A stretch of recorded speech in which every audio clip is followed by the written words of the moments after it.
2025년 1월 3일 새벽 미군 델타포스가 베네수엘라 수도 카라카스에 투입됐습니다. 목표는 단 하나, 니콜라스 마두로 대통령 체포였죠. 작전 시간 3시간 34분, 베네수엘라군의 저항은 사실상 없었습니다. 러시아제 S-300 지대공 미사일, 중국제 레이더, 수천 명의 대공 미사일 운용병이 있었지만 단 한 발도 발사되지 않았습니다. 트럼프는 이 순간을 준비해왔습니다. 지난해 12월 베네수엘라 정권을 외국 테러 조직으로 지정하고 석유 유조선 전면 봉쇄를 선언했죠. 카리브해에는 남미 역사상 최대 규모의 미 해군 함대가 배치됐고 마두로에게 걸린 현상금은 5천만 달러로 상향됐습니다. 하지만 같은 남미, 같은 시기, 페루는 전혀 다른 운명을 맞이했습니다. 2025년 12월 9일 페루 육군본부에서 현대로템과의 계약서에 서명이 이루어졌습니다. K2 전차 54대, K808 장갑차 141대 도입 이후 현지 생산까지 포함된 2조 원 규모의 계약이었죠.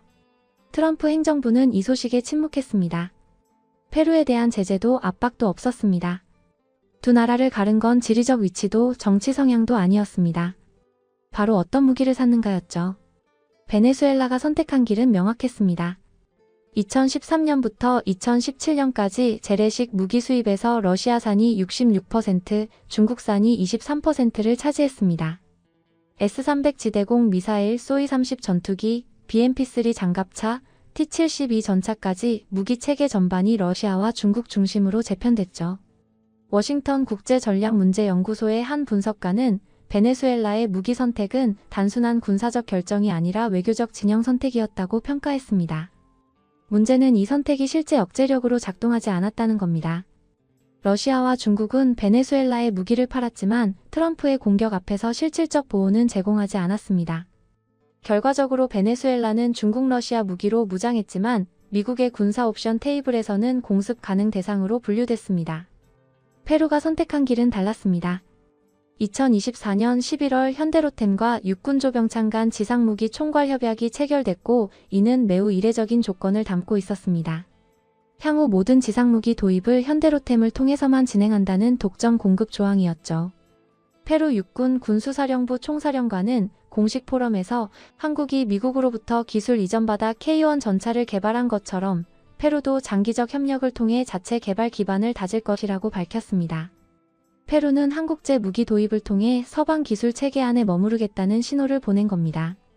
2026년부터 2040년까지 총 150대의 K2 전차와 280대의 장갑차를 한국 체계로 통일한다는 계획이 발표됐죠. 런던 국제전략연구소 연구원은 페루의 K2 도입은 단순한 무기 교체가 아니라 나토 표준 작전 체계로의 편입을 의미한다고 분석했습니다. 트럼프 행정부가 보는 시각은 명확했습니다.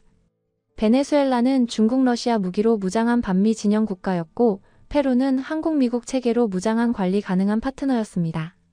베네수엘라에는 항공모함 전단과 구축함이 배치됐고 펜타닐을 대량 살상 무기로 지정하는 행정명령이 내려졌습니다. 트럼프는 베네수엘라를 오가는 모든 유조선 봉쇄를 명령했고 결국 1월 3일 마두로 체포 작전이 단행됐죠. 반면 페루에 대해서는 어떤 군사적 압박도 없었습니다. 미 국무부 고위 관계자는 비공개 브리핑에서 페루의 K2 도입은 남미 안보 구조를 서방 중심으로 재편하는 긍정적 신호라고 평가했습니다. 무기 선택이 만든 차이는 작전 옵션 테이블에서도 드러났습니다. 베네수엘라에 대해서는 공습, 해상 봉쇄, 특수작전, 정권 교체 시나리오가 모두 검토됐습니다.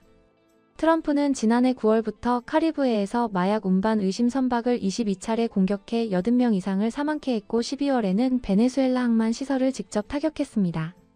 페루에 대해서는 이런 옵션이 존재하지 않았습니다. 대신 군사협력, 정보 공유, 안정축으로 분류됐죠. 파리 경제정책연구소 분석가는 트럼프식 외교에서 억제력은 화력의 크기가 아니라 어느 진영에 편입돼 있느냐의 문제다라고 지적했습니다. 흥미로운 건 베네수엘라군이 보유한 무기 자체는 결코 약하지 않았다는 점입니다. S-300은 사정거리 150에서 200km의 6개 이상 목표물을 동시 공격할 수 있는 러시아판 패트리엇이었고 소이-30 전투기는 다목적 전투기로 공대공, 공대지 임무를 모두 수행할 수 있었습니다. 450만 명의 민병대 총동원령까지 내려졌죠.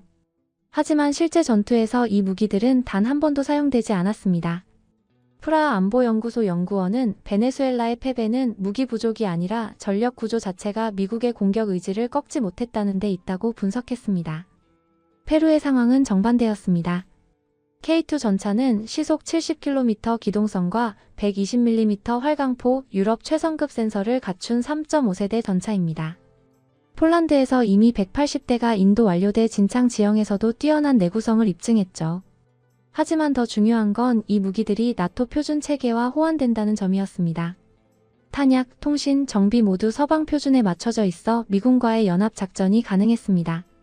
페루는 이 무기들을 통해 자연스럽게 서방 작전 네트워크 안으로 편입된 겁니다. 결정적 차이는 납품 속도에서도 드러났습니다. 베네수엘라는 러시아제 무기를 주문했지만 실제 인도는 지연됐고 F-16은 미국의 부품 금수 조치로 24대 중 20대만 운용 중이었습니다. 반면 한국제 무기는 압도적 납품 속도를 자랑했습니다.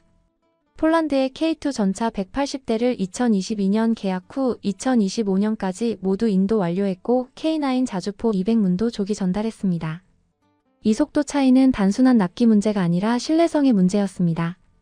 트럼프 2기 행정부가 발표한 국가안보전략서는 미국은 서방구에서의 우위를 회복하고 멀로주의를 재확인하고 강화할 것이라며 중국과 러시아 등 경쟁국의 영향력 확대를 차단하겠다는 의지를 드러냈습니다. 베네수엘라는 이 전략서에서 명확한 제거 대상이었고 페루는 관리 가능한 파트너로 인정받았습니다. 2026년 1월 현재 베네수엘라는 마두로 체포 이후 임시정부 구성을 논의 중입니다. 미국이 인정하는 에드문도 곤살레스가 귀국을 준비하고 있고 세계 최대 석유 매장량 3천억 배럴은 미국의 영향권 안으로 들어올 가능성이 큽니다. 페루는 2026년부터 본격적인 전력 현대화에 돌입합니다. K2 전차 1차 물량이 도착하면 구소련제 T-55를 대체하기 시작하고 2040년까지 150대 전체를 배치해 중남미 최강 기갑 전력을 구축할 계획입니다. 트럼프 시대의 교훈은 명확합니다. 어떤 무기를 샀는지가 누가 적이 되고 누가 파트너로 남는지를 갈랐다는 점입니다.